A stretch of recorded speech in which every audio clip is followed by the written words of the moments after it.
Hello, my friends, and welcome to Origins. What a joy to have you with us today on our show. Origins is a forum where we take the evidence of science and we use it to validate the truth of creation. And today we have a great scientist with us to help us validate the truth of creation. His name is Dr. Andrew Snelling. Good morning, Dr. Snelling, how good to have you with us today. Great to be Dr. here. Snelling is a PhD in geology from the University of Sydney, I believe. That's correct. An Australian by nationality, but a creation scientist by choice. And today we're going to be talking about the evidence for the worldwide flood. Well, help us do that today. Well, many geologists are now accepting catastrophism. I mean, if the flood really occurred, then we'd expect to find evidence of catastrophism in the rock record.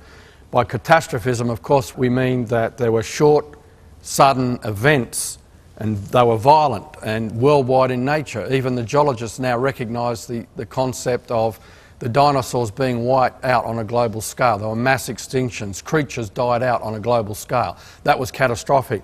Traditionally, geologists have bought into the idea of uniformitarianism, or slow and gradual process. It's actually a philosophy of science that's based on the assumptions that the processes operating in the past have been the same as what we see observed operating in the present. And so normally people understand this in terms of the present is the key to the past. In other words, slow and gradual present day processes of rivers slowly carrying sand and mud has always been the way it was. And so, you know, rock layers of mudstone, sandstone have formed as a result of rivers slowly and gradually carving out the land surface. But those views are now being challenged by the evidence we see for catastrophism in the rock record. I think that's so fascinating.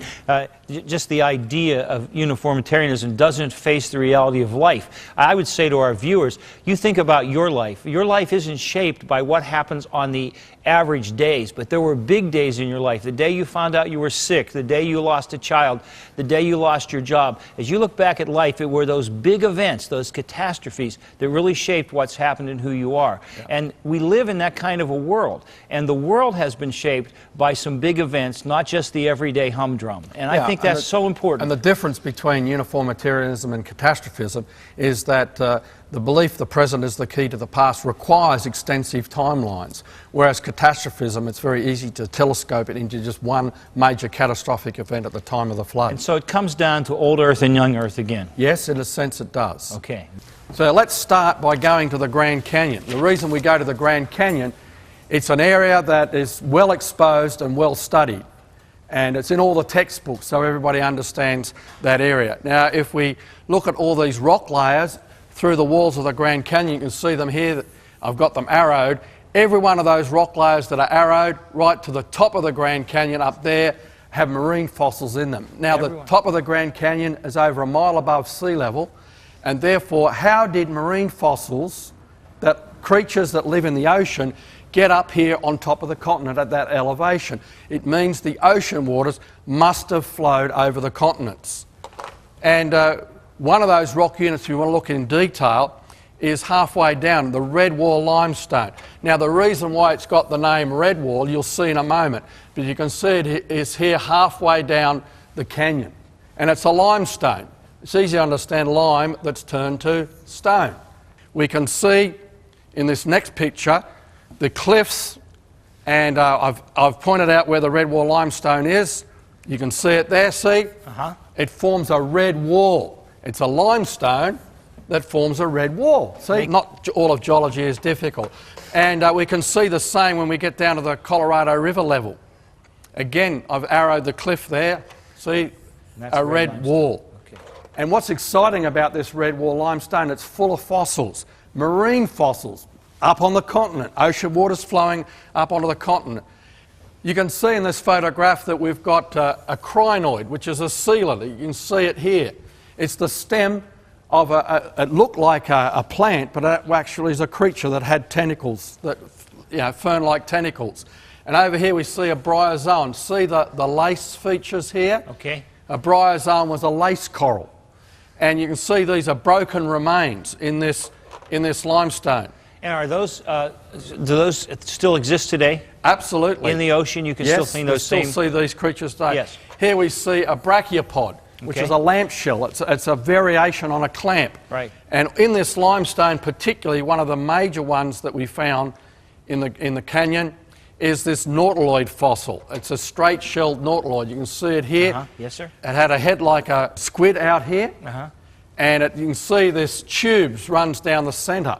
What it used to do is it would suck in water and shoot the water out like that, and so it could propel itself. It was like a miniature jet engine.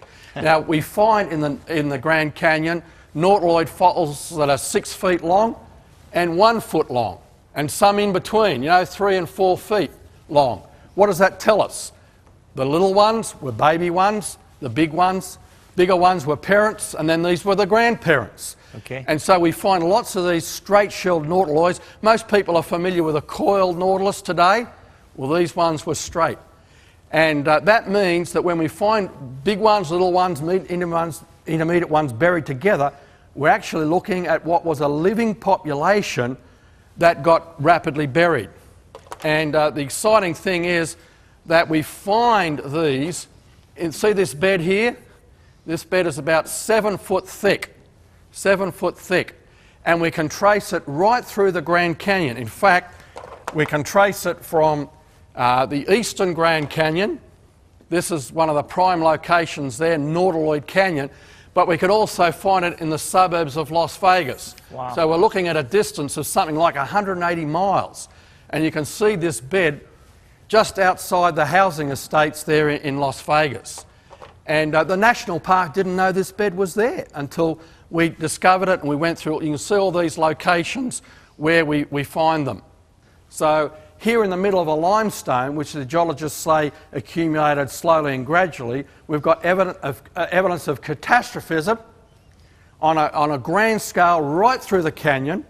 In a matter of hours, you have all these fossils buried, marine fossils up on the continents, which is exactly the sort of evidence you'd expect to find for Noah's flood. Absolutely. The ocean waters came up onto the continent, bringing these marine creatures and nailed them and buried them catastrophically.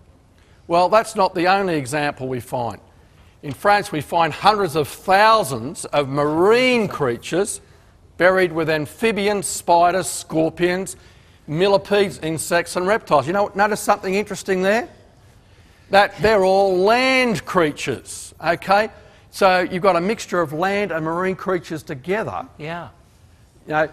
If a flood the ocean water's coming up to the continents, it brings the marine creatures and buries them with the land creatures. Doesn't seem to me there could be any other explanation how you could have land Absolutely creatures not. and marine creatures together. A local flood would be on the land, and you don't then have land creatures. The land creatures a global would escape. flood, the That's ocean waters come up onto the continents, bringing marine creatures and bury them There's nowhere with to go. land That's right. creatures. Yeah. And we see that in many places. In fact, if we go to Colorado, here we are, Colorado, the Florissant beds, again we see insects, freshwater clam shells, fish, birds. I mean, how do you fossilise a bird slowly? I don't know. It's got to drop from the sky and get buried straight away. And Right. 100 of plant species, including blossoms, all buried together. Let me show you some photographs of some of these fossils. For example, here we see, in this next photograph, look at that beautifully preserved fish. I'm going to show you some more in a moment. And then we can see a bee. I mean, look at the wing venation, the pattern in the wings. See, you can see the... Something had to happen How do you preserve quickly. it? I mean, you Yes. step on a bee and squish it and Right. it just rots very quickly. So look at the state of preservation of this bee. It had to have been buried very rapidly. And here we can see in this next photograph, we can see the blossoms. See the blossom here? Wow. And you can see the leaves, beautifully and exquisitely preserved, which is what we see in these fossil graveyards. Again, a mixture in that bed of watery and land creatures. We can see here again in Wyoming. Wyoming, again, alligator, fish of many varieties. We've got birds, turtles, mammals, including bats, all buried together with mollusks, which are clams, Right. crustaceans, and insects and palm leaves. Again, a mixture of land and sea-dwelling creatures. Evidence that the ocean waters flooded onto the continents and buried all these things together. Now I want to give you another example. I've got to talk about Australia. I mean, You've got to. I've got to let you see. Now we're going to Tasmania, at the island state of Australia, which is down the south, right down the bottom, and it's a very pleasant place. Let's look at Fossil Bluff. You can see it's an 80-foot high cliff, 80 foot high, and it's limestone. And we find in this the fossils. First of all, we see these clams, see these broken shells? The broken shells indicate that it was rapid and catastrophic. Look at the little pebbles we find, okay? To move the pebbles, you need fast-moving water. So this was a fast-moving ocean current that collected all these shells, smashed them up and broke them up and buried them together. See another one over here, near the camera lens cap for scale. So these are quite large. And in this fossil bed, we found the remains of a toothed whale. See the teeth? Look at that. Okay, the teeth. And this is on display at the museum in the capital of the state, in Hobart. So that was the toothed whale, and in that same cliff, we found the remains of a marsupial possum. Here you are, you can see the backbone, the vertebrae, and here's some of the limb bones here and here. So to state the obvious, you have the marine animal and the land animal all in the same See, fossil that's the bed. question I ask people. Right. When was the last time you saw a whale and a possum living together? Yeah, can't happen. No, you don't see it happen. They could die together, And but so they couldn't live you have together. to ask yourself the question, how did a whale and a possum get buried together? How I mean, indeed. it means that the ocean waters had to flood up onto the continent, and of course they had to have been buried together. You know, many people see in textbooks drawings of past environments. This was where creatures lived together. But the only thing we can be absolutely certain of is this is where they are buried together, because that's where we observe them today. Now, I'm dying to ask you how old Earth evolutionist is going to refute what you've said, but we have to take a break first. Okay. So you just hold on to your answer. I can see your gun's loaded and you're ready to shoot, but we got to take a break. Don't you go away. Dr. Snelling's going to talk to us about how this overwhelming evidence is refuted by the other side. So you stay with us. We'll be right back. Creation versus evolution. You weigh the evidence. The global flood, a saltwater legacy. The existence of salt lakes and inland seas provides strong evidence that there's been a global flood.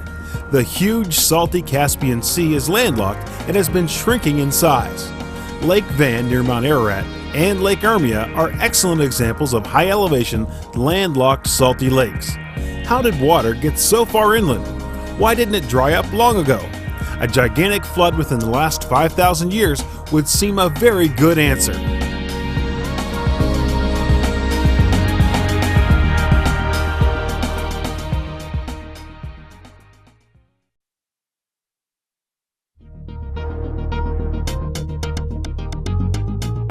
Today's guest on Origins, geologist Dr. Andrew Snelling, is the Director of Research at Answers in Genesis. He's been very involved in technical research, creationist publications, and is the author of Earth's Catastrophic Past, Volumes 1 and 2. Book orders are being taken at 800-778-3390. Andrew has traveled around the world speaking on the overwhelming scientific evidence consistent with the biblical account of creation and Noah's flood. Dr. Snelling has also been involved with the RATE project, which has produced breakthroughs on the subject of radiometric dating. Dr. Snelling can be reached at Answers in Genesis, P.O. Box 510, Hebron, Kentucky 41048, or visit the website www.answersingenesis.org. We are back with Dr. Andrew Snelling, and we are talking about the evidence of a worldwide flood and how that validates the truth of Scripture. Now, Dr. Snelling, so far we've made 2 big points in this show. Would you review them for us? Yeah, the first point was that if the flood really occurred, we'd expect to find evidence that the ocean waters flooded the continents. And the evidence we find is marine creatures way up on the continents, up on, for example, we talked about the Grand Canyon, at the top of the Grand Canyon, marine fossils, many layers of marine fossils. And we'd expect to find, because it was a catastrophe, that the plants and creatures were buried catastrophically. And we saw land and sea-dwelling creatures buried together. I think that's amazing. In fact, the evidence seems so irrefutable to me, that it makes me wonder that when this same evidence is looked at by an old Earth evolutionist, what do they do with this evidence? Well, they accept that individual layers could have formed catastrophically, but they want the millions of years in between.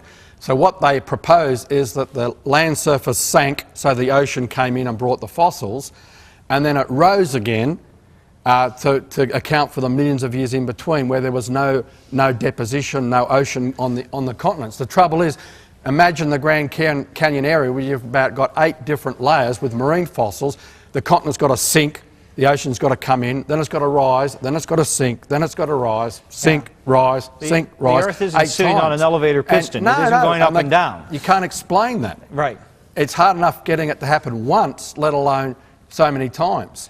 And so it's so much simpler. There's a principle in geology, in science, called Occam's razor. Right. The simplest explanation is usually the right one. So you had one lot of ocean water coming across, That's right, depositing all those layers one on top of the other very rapidly, and then retreating at the end of the flood.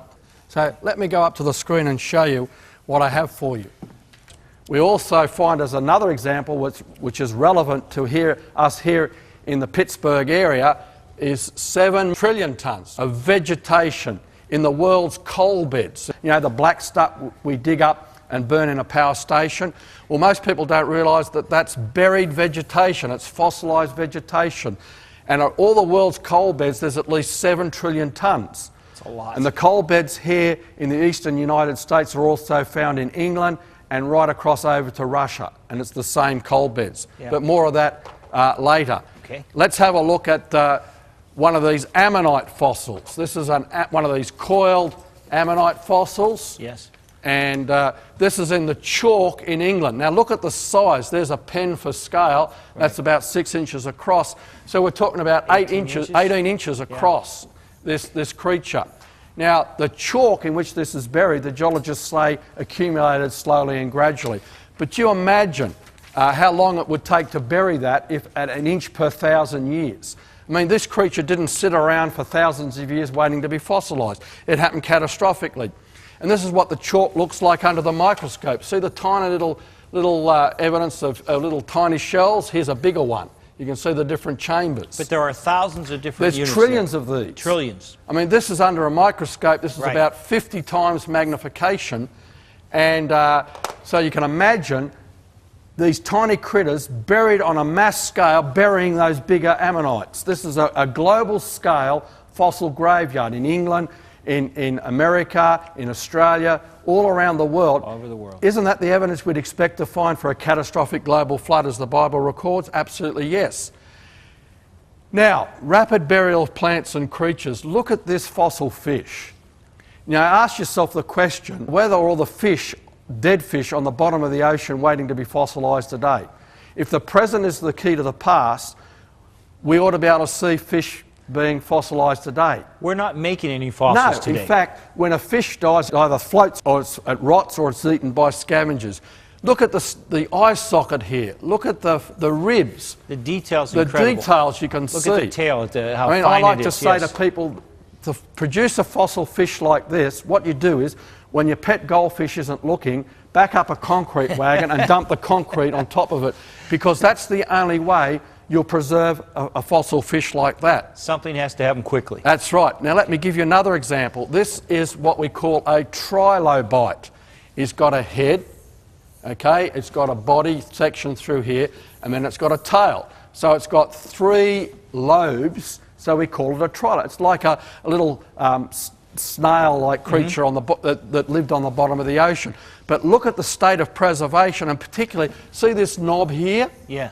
That's the eye of the trilobites. It's there in perfect form. It's that, and we can see preserved the lens of the trilobite, and it's so complicated that we, with all our ingenuity, have only been able to build similar lenses in the last 5 decades. Huh. And look at the exquisite preservation of these creatures.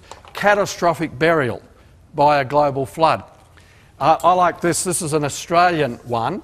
That's why you like it. You're a good bloke. It's Morsinites sprigii, named after 2 famous Australian geologists. Now, most people think that's a fossil flower, but it's actually a fossil jellyfish. Oh. Now, the man who found these in outback South Australia over an area of 400 square miles found hundreds and hundreds of these jellyfish fossils. Now you think about it, what happens to a jellyfish when it gets washed up on the sand? Because this is found in a sandstone, okay? It would melt in the sun, or the waves and the wind would break it up. Right. So the man who found these jellyfish fossils over 400 square miles in outback South Australia, hundreds of these jellyfish fossils, said they all had to form in less than 1 day. Wow. So you see, that's rapid catastrophic burial, where the ocean waters are wiping out all these jellyfish and bury them rapidly. How long did it take to form these two fish fossils? I mean, here, one fish didn't get time to finish his breakfast before the two of them were buried and fossilised. So 1 second that fish is alive, and the next second it's being buried. Exactly. Yes. Exactly. Okay. And so this is what we mean by rapid burial. And look at the exquisite state of fossil preservation. Again, you can see the backbone, you can see the fin, you can see the tails. And there's lots of examples of this in the fossil record. Let's have a look at this next one. This is one of my favourite examples. Here, this actually comes from a textbook on evolution, and so you'd think it would be evidence of slow and gradual processes. This is an ichthyosaur. You can see the snout here. An ichthyosaur was a marine reptile. It's not a fish, it's actually a reptile. Here's the tail down here, and this guy, it's actually a mother. She's 6 foot long, okay? Wow. And notice something interesting here. What's this we see here? That's a little baby. Oh. And this is buried in a limestone. And this is the mother, 6 feet long, buried, having just given birth to a little baby. Literally in the process of birth. Exactly. It's Now buried. you think about it. A creature of this size, we know from earthquakes and tsunamis that a lot of creatures sense danger and escape from the danger zone. So if this mother had sensed the danger was coming and there was time for her to escape, she would have escaped. You know, when this photograph was published in the journal Nature, the editor put under a caption, "Time freeze frame."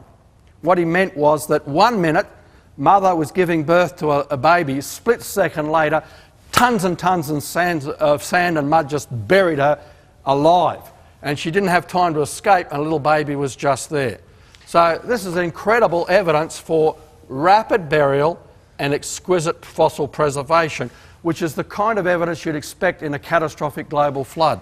Dr. Snelling, this is very fascinating, but the question, I guess, that comes to my mind is, so what? This is wonderful evidence, and your passion for a worldwide flood is obvious. Does it really matter, though? I mean, isn't it just enough that we trust Jesus?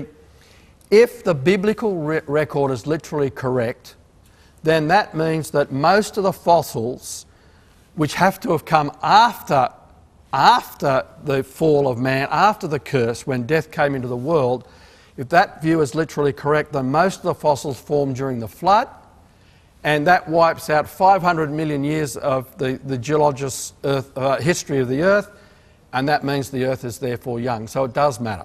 So if Genesis 1-11 isn't true, John 3:16 can't be true either. Correct. And they are tied together. Exactly. And it is one It's story. how you see the evidence. Yes, it's right. Looking through biblical glasses or looking through glasses that don't recognize God. The only eyewitness we have to the flood was God himself. Correct. My friends, if there's ever a show that made our closing comment true, it's this one. It's God's view that he created you. And he's given us incredible evidence of that creation, and it should be your worldview too. I hope that Dr. Snelling's incredible presentation has validated and brought confidence to your belief in the veracity of Scripture and the truth of God's Word. And I hope that you'll join us again soon on Origins. Until then, God bless you, my friend.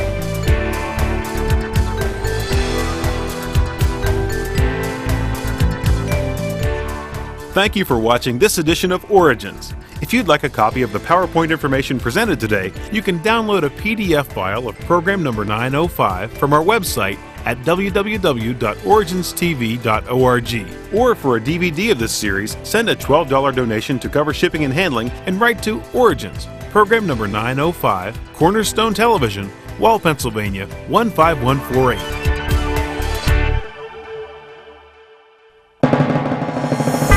Origins is made possible by the faithful prayers and the financial support of you, our Cornerstone Television family.